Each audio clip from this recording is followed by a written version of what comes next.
people mwebala okunegatako ku financial literacy in Luganda nga bulijjo nze Namanja Miriam. Olunaku olwaleero nga ina basuubiza mu video eyaggwa tugenda kubeera nga tutunuulira ekigambo kya investing. Investing oba investments kigoberera rule of nature. Rule eno egamba mbuno nga walina okubeerawo continuity oba growth mu kintu kyonna kyonna, walina okubeerawo okusiga. Tugambe nga mu agricultural world bwe tuba twagala ekimera kya kasooli kibeerewo for seasons and seasons, tugenda kwetaaga nga ku buli makungula ge tukola tujjako ekitundu, ng'ekitundu ekyo tugenda kuddamu tukisige ate kyekibeera kituwa amakungula agaddako mu seasons ez'omu maaso. Kyekimu ne investment kyetubeera tugoberera ekyo mbunno ku kyolina essaawa zino ojjako ekitundu, ng'ekitundu ekyo ogenda kisiga kibeere nga kikuwa return mu biseera eby'omu maaso. Bintu bingi by'obeera osobola okusiga, naye ngenda kubeera ng'essira nditeeka ku kusiga ensimbi. So ngenda kuzaayo ku budgeting template. Ojjukira twali tulaba budgeting, obeera tewonnalaba video tofayo ngenda gikutera wansi mu description. Bwe twali tulaba budgeting twalaba mbuno ssente zaffe tuzitemamu ebitundu, ng'ebitundu ebyo kuliko ekya expenses, kuliko ekyokusasula amabanja obeera olina amabanja, kuliko ekya emergency fund wobeera tonnagiweza bulungi, ate nga kuliko n'ekitundu ekya saving and investment. Omanya otya ekitundu ekya savings and investment? Nakola video eya pay yourself first. Tofaira obeera tonnagira ngenda gikuterayo mu description. Mu pay yourself first twalaba mbuno ku ssente z'obeera oyingiza oba buli lunaku oba buli mwezi oba buli mwaka, olina okuggyako ekitundu, ng'ekitundu ky'obeera olina ddala okusooka okuggyako kyekyokwesasula.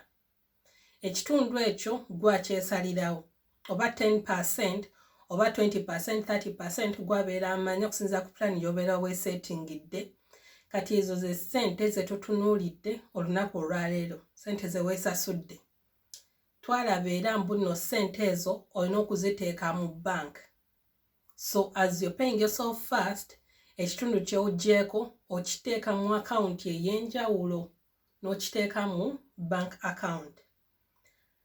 Waneno w'obeera okiteredde mu bank account okwo tubeera tukuyita ku savinga.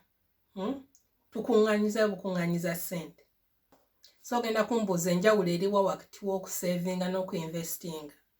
Waneno w'obeera okuŋŋaanya ssente buli mwezi buli lunaku oziggyako ziteeka mu account ye ya savings and investment, obeera oli muzisavinga.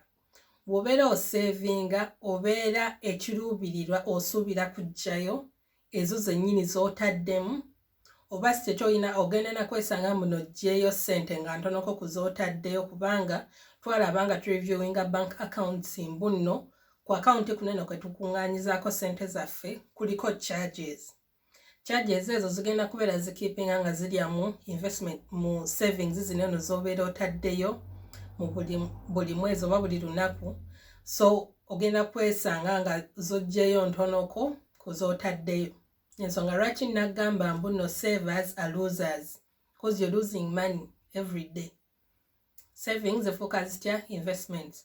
Ssente zineno omaze ozikuŋŋaanya mu savings account, kati bw'oziggyamu n'ozikuŋŋaanya bulungi n'oziteeka ate mu step 2. Step 2 eyo nga ya investments, awo obeera ovudde mu losers league, awo otandise okuwiininga. Okuwiininga ntegeeza ki? Mbunno ekiruubirirwa kyo ng'oinvestinga obeera osuubira okuggyamu ekisingako ku kyotaddemu. Obeera osuubira mbu ssente zino z'obeera ogenda okuinvestinga zigenda kuzaalira return eri waggulu ku gy'otaddemu.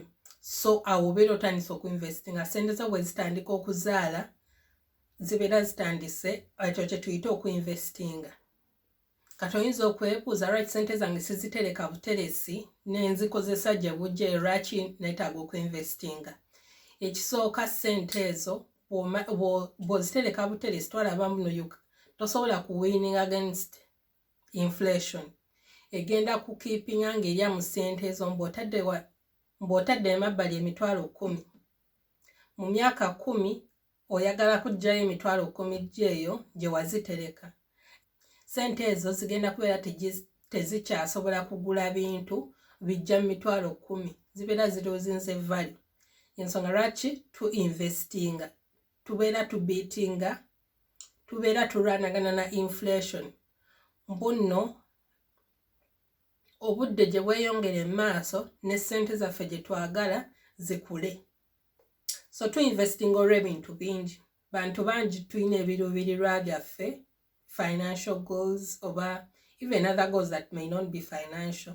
So ensonga lwaki tuinvestinga ngambe njagala kugulawo business mu myaka 5 ejijja. So ku ssente zange zinina essaawa zineno ngenda kujjako akatundu nze sonda mpola mpola paka wenfuna capital wange oyo owa business gye njagala okuggulawo. Kangambe neetaga obukadde nga 10.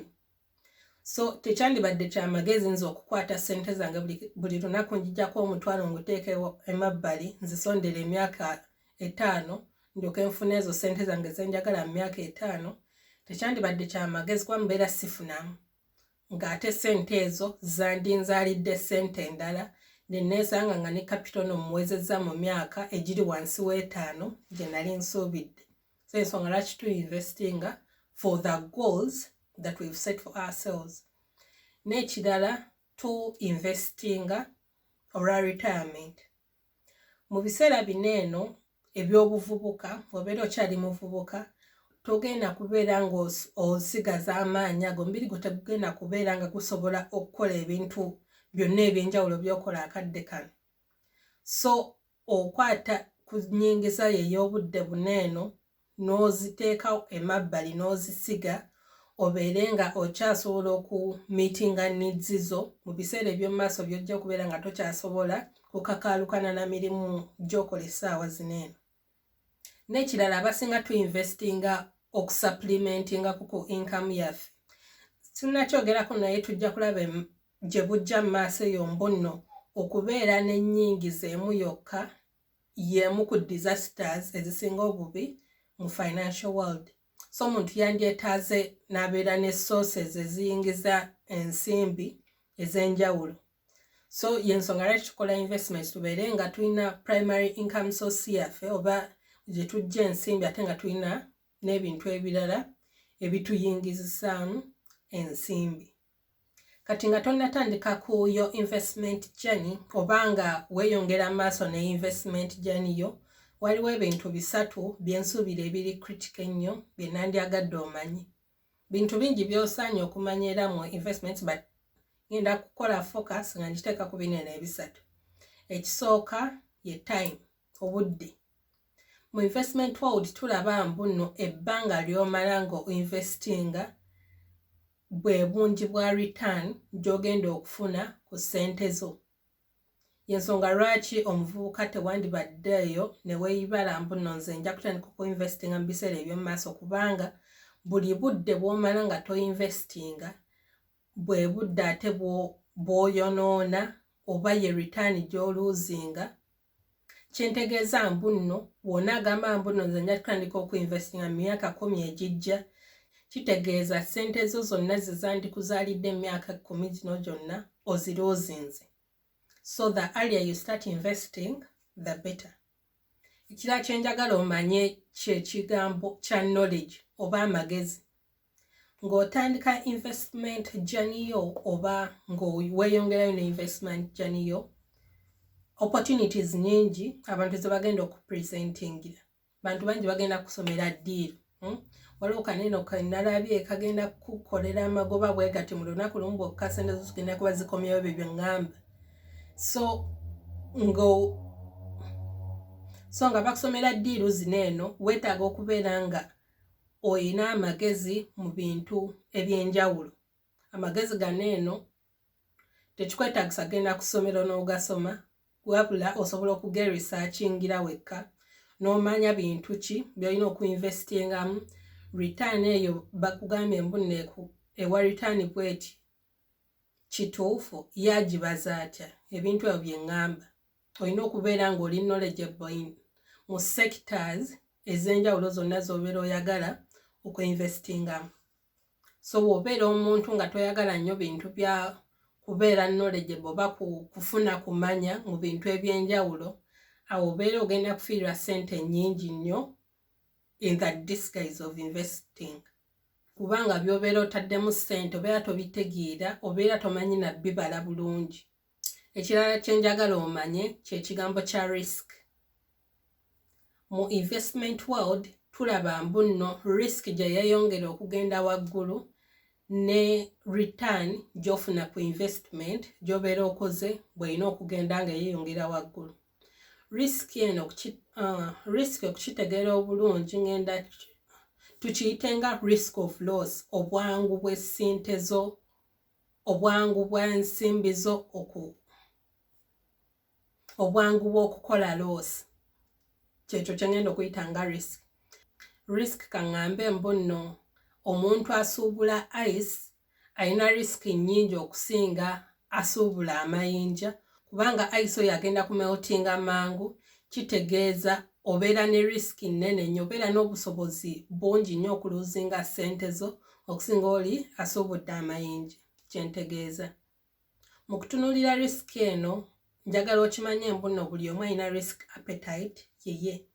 Risk appetite mbu nno ogenda kusanga munnoowo nga ye okuluzinga omutwalo gumu takirina mu buzibu ate nga gwe kigenda kusuza ng'otunula, yeyo risk. So oli abeera alina risk appetite nnene nnyo, so abeera asobola okuinvestinga mu risk investments okusinga gwe. Kitegeeza mbu nno tugenda kwesanga ng'ebintu bye tuinvestingamu bya njawulo kubanga risk buli omu asobola level ye. Saawa amagezi we gajja okugiramu mbu nno wonna asesinga investments ez'enjawulo ze bakuteereddewo yadde abalala bazikoze, naye gwe ojja kwesalirawo mbu nno kino sikisobola kubanga sisobola kufiirwa ssente eziri mu bungi bwe buti. Era mu investments tucategorizinga investments according to risk. Tuyina risk free investments oba investments eziri nearly risk free, mbu nno yo risk yaazo ntono nnyo eri almost zero. Mbu nno bw'oteeka ssente ezo mu kintu ekyo ogenda kujjayo oli almost ku sure deal mbu ssente zo zigenda kuvaayo n'amagoba ge bagambye. Ekyo kye ntegeeza ekya risk free oba nearly risk free investments. Then we have the risky investments. Zino eno ze investments ezongerako risk ku a certain level, era level ezo zirinnyira ddala from low risk to extremely high risk. Kati mu investment world waliyo engeri gye bapricinga investments oba gye babalamu return gye bagenda okuwa ku investments ez'enjawulo. Return eyo ngenda gikugamba mu ngeri nga ya formula. Ndowooza kanzuka ngigambe mu luzungu then ngenda kugivvuunula. So formula eno kangiyite investment pricing formula. Formula eno egamba mbu to get a return on a risky investment tugenda kufuna risk free rate of return tugatteko a certain premium awo tufune return gye tugenda okuwa kweno risk investment. Kyentegeeza mbu nno okufuna return gye bagenda okukuwa ku investment deal yonna yonna ebiri available, bagenda kufuna return gye wandifunye ku risk free investment, bayongereko ka margin oba bayongereko ka margin ako nga ke kagenda okucompensatingira extra risk gy'obeera ogenda okukola mu investment yen. So nga ku example gye nakuwadde mbu nno okusuubula amayinja ne ice. Kaŋŋamba oli producing amayinja alabye mbu nno ye risk ye ntono nnyo, wabula waliwo n'abantu abali willing okusuubula ice. Ice tulabye mbu nno ali more risk kubanga asaanuuka mangu. Kati ono w'amayinja aza kupresentingidde deal akugambye mbu nno bw'oinvestinga mu bizinensi yange ngenda kuwa 5% ku ssente z'otaddemu. Kati oli obwa ice olw'okuba tulabye mbu nno ye risk ye nnene agenda kugamba okay risk yaabo ntonoko wabula nze ngenda kuwa 10%. So that 5% difference gye mpise margin mbu nno gye twongeddeko okucompensatingira risk gy'obeera ogenda okutekinga on ng'otadde ssente zo mu the more risk venture. Kansuubire nkinyonnyodde bulungi. So mu vidiyo endala tugenda kubeera nga tutunuulira risk free investments. Togisubwa. So give me a like, commentinga manye kichoiza mu vidiyo eno, kichotategedde. Ate wobeera ompya waneno nga tonna subscribinga, go ahead and subscribe. It's a wonderful journey out here. Ku channel eno twongera ku magezi gaffe ge tuyina mu bintu bya finances naddala mu personal finances. Thank you very much and see you in the next video. Bye bye.